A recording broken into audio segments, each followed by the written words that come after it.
are we looking at today, Taryn? Still the Fairphone. And in conclusion, you may want to buy this one or you may not. In my review a year and a half ago, I described the Fairphone 5 as a fair phone. Not a great phone, but a fair phone. The co-founder took that personally, issuing a response that came right out of the Linus Sebastian textbook for how to handle criticism. Thank you, Linus. They fired me. With that said, there are some fair points that he made about his phone and some fair points that he acknowledged that I made. And I'm hoping that the Fairphone 6 is going to find a middle ground between, well, the sustainability, not to mention ethical production, as well as longevity that they're promising, and the day-to-day usability that I'm asking for. Ooh, it includes a cute little iFixit screwdriver with in-handle bit storage. Did it only come with the one bit? Yeah, it makes sense. I mean, if it's the only one you need, it's the only one you need, baby. Kind of spins, almost as good as the top of the LTT precision screwdriver from lttstore.com.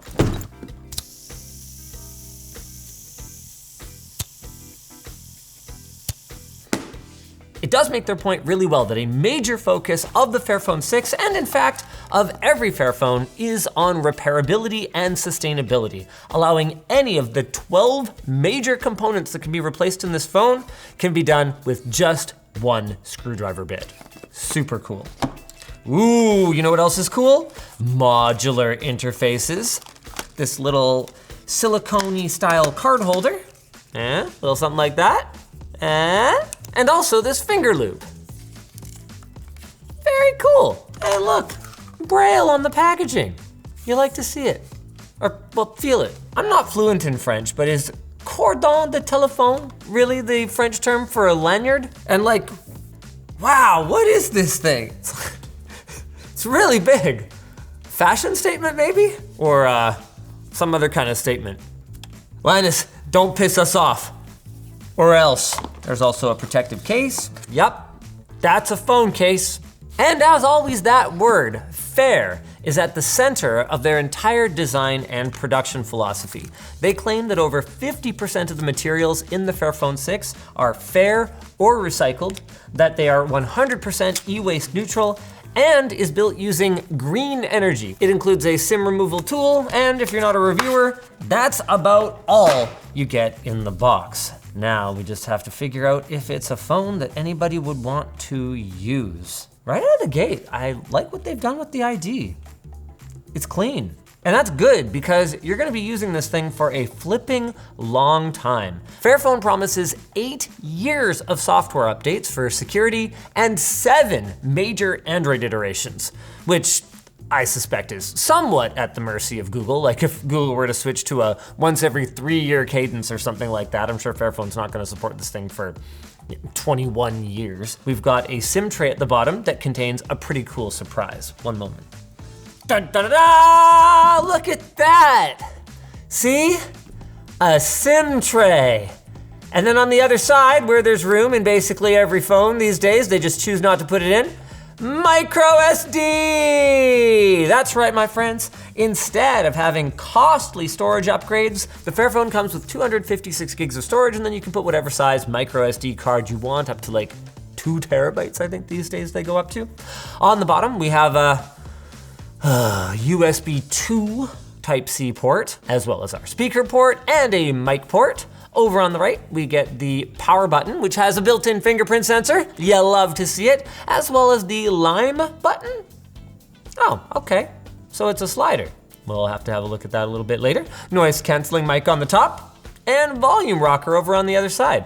Oh, actually, ooh, I like the way they've done this. Normally, I'm not that into the opposed lock button and volume button. It's nice when you're trying to hit a shortcut, like trying to take a screenshot or something like that, but it's not that great when you're going to adjust your volume and you accidentally mash your lock button. But by having this flush, not recessed, but flush, it's pretty easy to landmark the volume buttons and not accidentally mash the other side. Around on the back, we've got a 50 megapixel main camera along with a 13 megapixel ultra wide and a depth sensor, as well as a dedicated flash. And Oh, the front is where things get pretty interesting. And I'll tell you all about it after this segue to our sponsor, Secret Lab. Secret Lab's Titan Evo gaming chair might not be able to make you a better gamer, but it can potentially make climbing up the ranks a bit more comfortable. It was designed with ergonomics in mind, with multiple adjustment options like multi-directional armrests and 4-way lumbar support to keep your back and tushy supported, even if your teammates aren't doing the same. Yeah, that's not very cool of them. But what is cool is Secret Lab's custom skins that you can refresh the look of your chair with. Go check out the Titan Evo today using our link down below and game in both comfort and style. Like its predecessor, the Fairphone 6 features an OLED display, but unlike its predecessor, it reaches up to 120 Hertz and goes as low as 10 Hertz for power savings, and can reach a peak brightness that Fairphone claims is about 1400 nits, but from what we found, actually vastly exceeds that. We saw as high as 2,000 nits in the adaptive display profile with auto brightness enabled, which is a very decent result for a modern smartphone. Not class leading, but very, well, fair. Maybe even good. Could it be a good phone this time? We should probably change the display profile right away before I judge it, because I can see the yellow cast that you guys are describing. That is, bleh. Colors, yes, thank you. Adaptive, definitely more betterer, and also really appreciating the upgrade to the 120 Hertz display. Using the device already feels snappier, and I haven't even really done anything with it yet. Which I guess brings us perfectly to one of my other issues with the Fairphone 5, because for me, yes, obviously it is noble and admirable that you want to build the fairest possible device, but it has to serve the purpose of the device in the first place, and both battery life and performance of the Fairphone 5 were major problems that seemed to stem from the use of a not really smartphone-oriented processor. Now, Fairphone made that decision because it offered very long support, and that was what enabled them to give a nice long software support window. But since the Fairphone 5 was released, Qualcomm has actually, and the industry at large, has come around to the idea of longer software support. So this time around, we get a Snapdragon 7S Gen 3, which, okay, is not the latest and greatest flagship, but it is actually a smartphone processor and does help the Fairphone stay somewhat within spitting distance of at least a modern budget smartphone like the CMF Phone 2 Pro from nothing. Yes, that is a phone that costs a third as much. And if we put the Fairphone 6 up against something that is more price comparable, like a Samsung S24 family phone, it really lags behind. But I still consider this to be an upgrade, raising the question, would you really even want to be using this 7 to 8 years from now? But hey, progress is progress. As for the rest of the specs, we get Bluetooth 5.4 LE, Wi-Fi 6E, which isn't the latest gen, but I think 6E is lots for pretty much anything you do on a smartphone, and about a 4,400 milliamp hour battery, which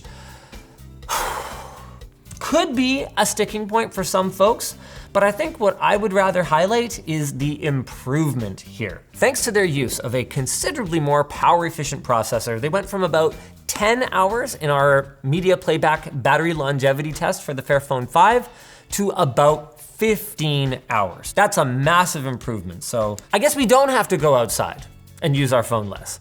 We can just use our Fairphone more. That's good, love to see it. Not as much as we could use another phone that's still considerably behind both of our comparison devices, the modern budget phone, as well as our, generation and a half old flagship that's priced the same. But it's at least crossing into the realm of I could say with a straight face that this is an all-day battery life phone. Anywho, the reason that I opened it up is I wanted to show you guys just how flipping easy it is to get at the battery in this thing. Yes, it costs you a little bit of IP rating. So I think it's IP55. Is that correct? Meaning that it's suitable for use in heavy rain. But unlike a lot of modern phones that are glued shut and usually feature an IP68 rating, you're not going to be able to just hang out in the pool with this thing and know that if it falls in, it'll probably be okay. Like, this is it. That That's the internals. There's no seals. It's not even that thick, although I feel like my perspective has been skewed a little bit by that camping outdoorsy phone that we looked at a couple of weeks ago. That thing was wild, dude. And the battery's out, just like that. Is that gonna cost you a few milliamp hours? Which, by the way, we need to just get rid of that as a measure of battery capacity. Is it gonna cost you a few watt hours? Yeah. But how easy was that? That's flippin' awesome. Interesting, I've been calling this the wrong thing the whole time. You guys didn't even notice. This is not the Fairphone 6. This is the Fairphone Gen 6. Horrible. Just call it Fairphone 6, please. If I have to type out Gen 6 anyway, then just call it Fairphone 6. This is like when Apple released that stupid laptop that they just called MacBook. Thank you for coming to my TED Talk. Anywho, I like this. They take a realistic approach to what most people are gonna be comfortable doing. So instead of having, every little board and ribbon cable broken out separately, it's just battery, display, top unit. The earpiece, the loudspeaker, and the USB-C port can all be interchanged individually. Great job, Fairphone. Got a broken port? You get some, some water or sand or earwax or whatever in there, boom. Just pop that up, throw a new one in there, you are G2G. Flipping love to see it. Boom, just like that. Put in a new USB port. That and the screen are gonna be your most common parts that you're gonna need to replace. Speaking of the screen, I don't think I mentioned before, it's using Corning Gorilla Glass 7i compared to Gorilla Glass 5 for the previous Fairphone, so that's another nice little upgrade. Now that I've got it put back together, let's pop into the camera here for a moment. Oh wow, that's a contrasty experience. Hold on a sec. It's worth noting, interface-wise, that they claim a very stock Google experience, which can sometimes be a good thing and sometimes be not as good of a thing. I personally don't love the newer style, super low density interface up here, but to each their own. Oh, wow, okay. That is very flat. Why is this so flat? It's weird because you can tell they're doing some processing to achieve it, because my picture of that screen is super vibrant. It's amazing how different the preview looks from what it actually craps out.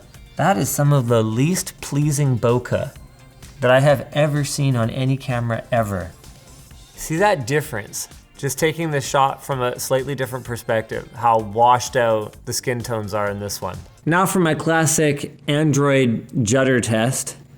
iPhones just tend to handle video recording a lot better, especially when panning. It does have optical image stabilization, at least for the stills camera, so maybe the selfie camera is really good though. It is 32 megapixels, I don't think I mentioned that before. That's a lot of megapixels on a selfie camera. Very usable. Am I that ruddy? No, are you sure? Because I look a little ruddy. It's worth noting that these are the kinds of issues that only really come up in day-to-day use, so if you're feeling like this is a lot more positive than my coverage of the Fairphone 5 last time around, it's probably because I was actually daily driving that thing. Some of the things that really bothered me about it were daily use problems like the notifications being either completely silent, extremely loud, or slightly less extremely loud still. So make of that what you will. This is meant to be an unboxing with some elements that would normally be included in a review, but it's still an unboxing. Speaking of elements included, we did measure charging time and found that Fairphone's representations were accurate. You can get about a 50% charge on a 30-watt charger in under 25 minutes. We measured 22, I think. That's your leafy greens right there, because it's salad. Should be stereo, right? Yeah, that's a pretty big earpiece speaker to not be amplified, it is. That is one mid-ass speaker.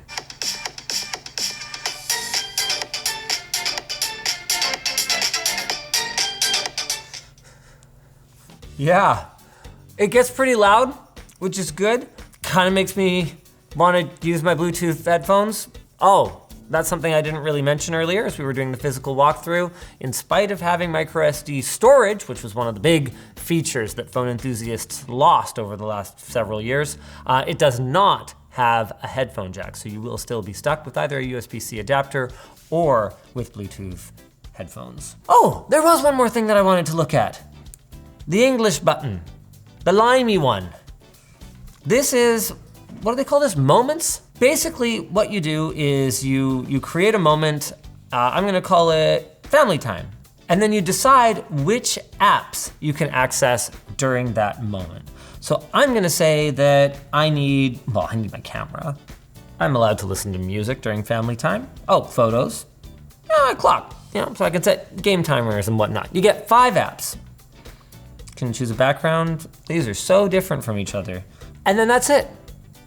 When you're in this mode, you're in this moment, and you can take pictures with your kids, or you can, set a timer for their video games, or you can look at photos together, but you won't be interrupted by anything that is not for that moment. Now, the briefing points did say that I was allowed to add specific contacts even to moments, but I'm not seeing that. Are you guys? Oh, here we go. There you go. Allowed contacts. So you can say only starred contacts. You can go in and determine who are your starred contacts. So you can even determine who is allowed to call you and interrupt during that particular moment. Notification settings.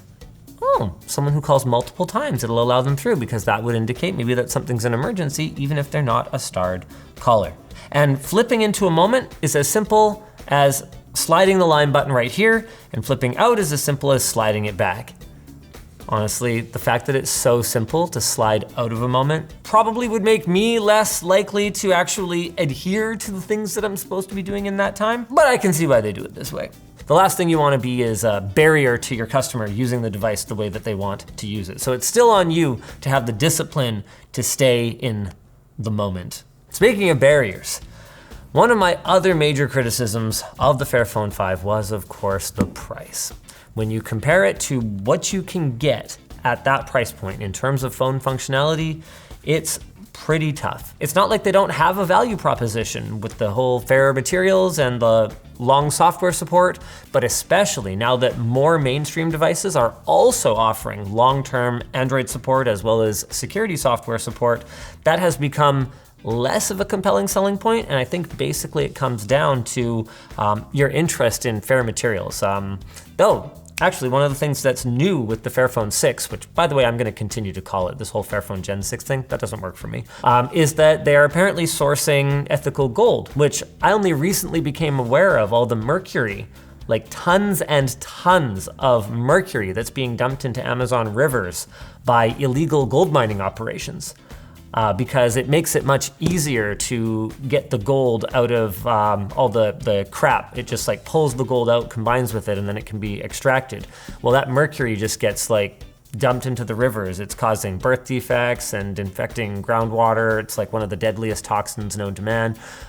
Mercury, super not cool. So ethically sourced gold, I'm into it. I'm also into you subscribing to ShortCircuit.